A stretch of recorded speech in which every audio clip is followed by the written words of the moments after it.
Today I've decided to leave my warm chair and put a camera in front of me and speak the truth. I'm speaking to everybody of African descendants. I'm speaking to everybody from Ghana, Nigeria, Sierra Leone, Zambia, South Africa, every country in Africa. It's time to wake up. We've been sleeping for too long, and that is why our leaders have taken advantage of us. Our leaders have taken advantage of our silence, our inability to react, our inability to protest. I am Nigerian. I was born and raised in Nigeria. Nigeria is supposed to be my home, but right now I live in Europe. I have been here for about 5 years. And if you ask me, Sheun, where do you want to choose? Here in Europe or go back to Africa? I will say, and you know the answer, here in Europe. And the reasons are clear. Because life here is far, far better. But on the other side also, I would like to go back home to Africa. I would like to live in Africa because that is my country. That is my home. That is where I belong. I don't belong here in Europe. No matter how good I could be as a person, I would never be loved here in Europe because I'm a black man. We blacks face a huge amount of racism here in Europe. Africa is our home. In Africa, there are no racisms, but there is tribalism. You know, I was asking myself lots of questions, and the first question that came to my mind was that, what is the problem? What is really wrong with Africa? Are we cursed? Has somebody placed a spell on us, and that is why we cannot make progress? Nigeria, for example, has been independent for over 60 years, but there is nothing to show for it. We have been toiling in the same river for over 60 years. We have been struggling with the same problems for over 60 years. It means that if a child was born when Nigeria got independence, it means he had lived all his life in the African struggle for 60 years. And if a child was born in Europe, he wouldn't have experienced half of what a child who had lived in Nigeria experienced. In Nigeria, we have very crazy problems like lack of electricity. If I tell my Ukrainian friends here that in Africa, in Nigeria to be precise, we don't have stable electricity, they look at me and they find it very hard to comprehend. How is it possible that in Africa, a continent of over 1 billion people are struggling with the most simple thing that could ever be created or solved by human, electricity? Why is it such a big deal? And the answer is very simple: corruption. That's the simple answer. Our leaders are so engrossed into corruption that they will not create electricity for us. You know why? Because there is a very huge business around this business of electricity. Generators are being massively imported every month, every week, every day into Nigerian port. Do you know how much money is being made from just the transaction of generators only in Nigeria? Billions of dollars. Yeah. And if the government will create electricity, that's goodbye to that business. And most of the people who own very high stakes in this business are custom officers, government officials who understand what it means to export and to import and to sell to the market. Do you understand all this? And they will not give us our freedom. They will not give us the simple thing, the basic thing we need, because they are making a huge amount of money from it. Their pockets are more or is more important to them than you, their citizens, the people who they are supposed to serve. And we have been sitting on our chairs every single day, complaining, shouting, rallying on the internet, on social media. We are not man enough. We have been sitting in our houses, enjoying the comfort of the warmth we are receiving here. But we have failed to educate our people back home that thing you are praying to God for is here on a platter of gold.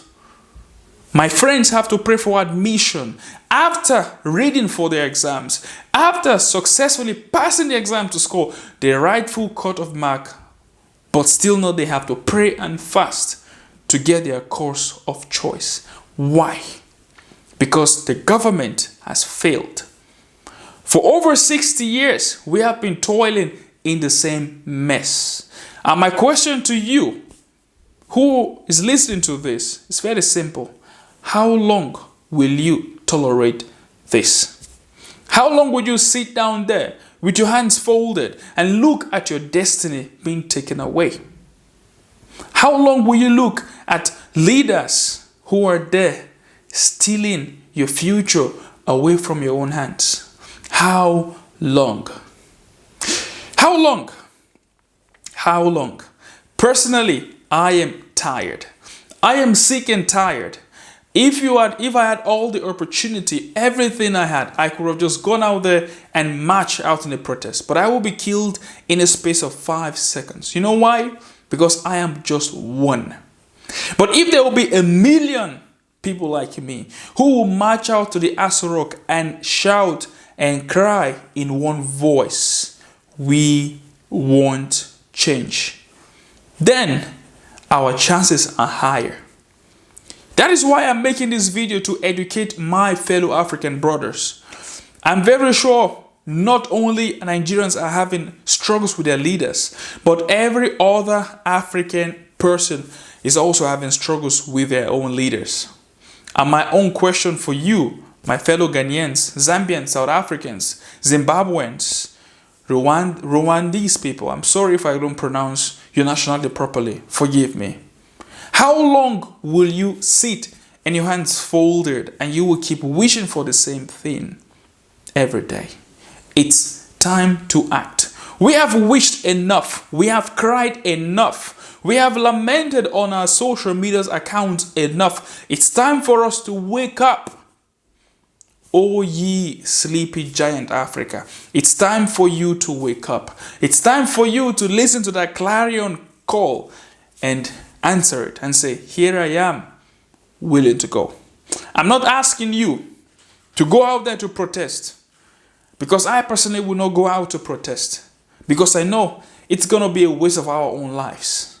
But I'm asking you to do one very simple thing. Wake up those fellow brothers who are sleeping, those other Africans who are there lamenting on their social media, those other Africans there who don't even care about the problem in Africa, who are looking for ways to better their life in other countries. I'm asking you to wake them up.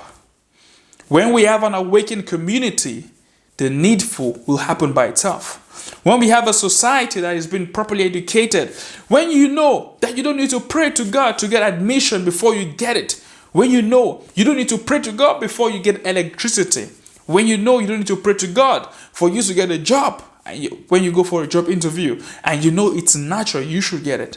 All these are natural in Europe, but in Africa, they are supernatural.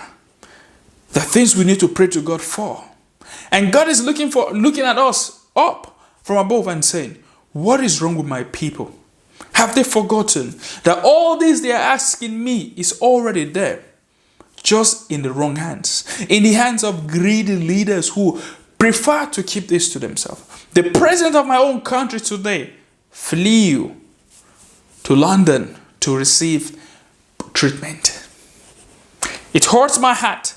He left without shame, without any remorse in his heart that he is leaving his country. He's leaving a country of over 200 million people.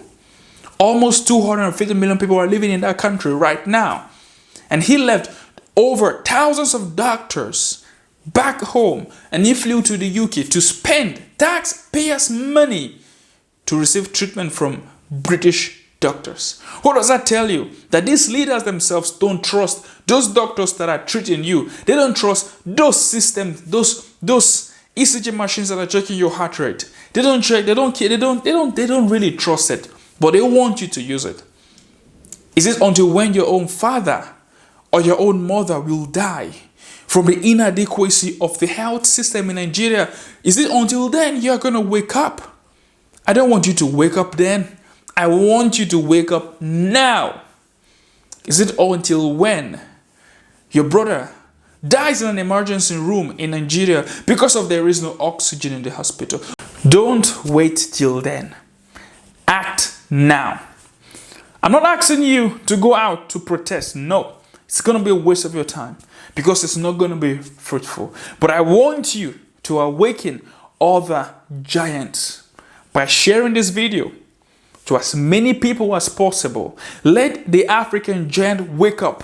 And the giant this time around are not those old people. They're not our parents. They are us. Whether you like it or not, the next president of your country is of your age. Because we are the next generation to take power. This our generation is sleepy. We need to educate ourselves. We need to change that African mentality that you must only steal, thief, thief, thief, thief, as we say in Nigeria. It's high time we understand that what belongs to us doesn't only belong to us, it belongs to everyone. It's high time we educate ourselves because the next president of Nigeria is there, in between you, is walking around here. He's also complaining just like you. And once he gets the power, he's going to repeat the same cycle because he's not educated. He doesn't understand the basics of leadership. And my question is, do you know that the current president of your country were once protesting, they were once struggling, they were once calling for change? Do you understand that?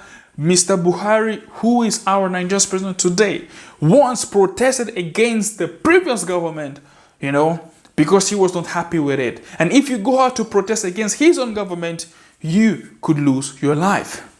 Did you know that leaders who were fighting for independence long ago in the 1960s, when they got power, they diverted state-owned properties into their names and stole billions of dollars into Swiss banks?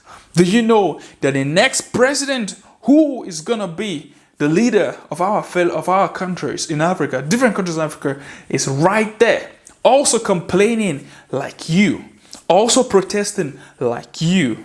But is he going to do the right thing? The answer is, I don't know. I don't know this person. I haven't spoken with him.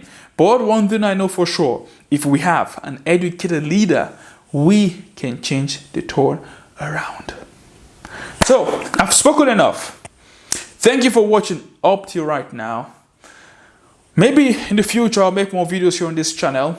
Please stay tuned, subscribe to the channel, like the video, and don't feel shy to share this video to your friends until every African giant awakens. Don't protest. It's too early. We need a leader, not a noise. We need somebody who would lead us, not noise. And then one guy comes up in the middle and takes power and forgets our struggle. We need a leader, a true leader. So I'm not saying that I want to be the leader. No, far from it. Far from it. I'm not matured enough. I'm not ready enough to be a leader. I have a lot to learn. But let that leader who wants to lead us understand the struggles we are having today. Thank you for watching. Have a great one.